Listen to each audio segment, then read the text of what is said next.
Good morning, madam. Good morning. I am Rachel Abbey for the prosecution on this particular bail application concerning the defendant, Mrs. Myra Higgins. Okay. Madam, if I may proceed with my application. You may. The defendant, Myra Higgins, has been charged with theft. Not only is this her 33rd conviction, but there is also a warrant against her for her arrest as she has failed to attend an earlier court sentencing, in another area. This was 2 months ago, madam. For the past 25 years, Myra has been committing criminal offences and failing to either attend her sentencing hearing or to surrender to custody.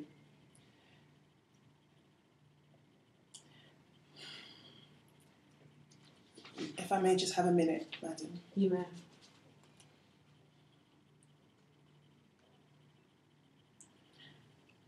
As part of the Bail Act 1976, the following are as to when defendants should be subject to being remanded in custody, and these are when there is a risk of absconding, reoffending whilst being on bail, and the interference with witnesses, the perversion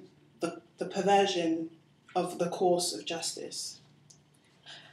Madam, there is a high risk of absconding on Myra's part as she has failed to attend a sentence, and not only this, she lives out of a rucksack and so can easily move about to the extent of which it would be highly probable that absconding would be a very high possibility. She has no family that we can communicate with, and so it is much easier for her to abscond as she has no home. It's almost like she has no connection. Secondly, there is a risk of Myra, the defendant, reoffending again whilst on bail. If we look back to 18 months ago where Myra committed theft, it states that she was held on a 12-month conditional bail and 9 months later she committed the same crime again and then was placed with 1 month imprisonment. So far as I'm aware, there is no risk of perverting the course of justice. But there is, madam, a risk of reoffending and a risk of absconding.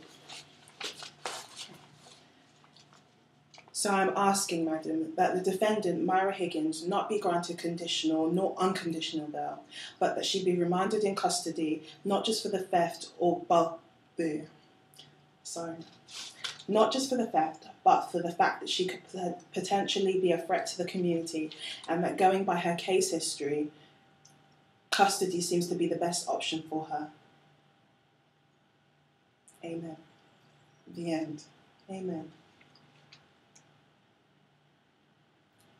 Madam, if there are any further questions which you would like to ask concerning this matter, you may ask them. I think that you should speak with the script condensed into smaller notes. Okay. I think that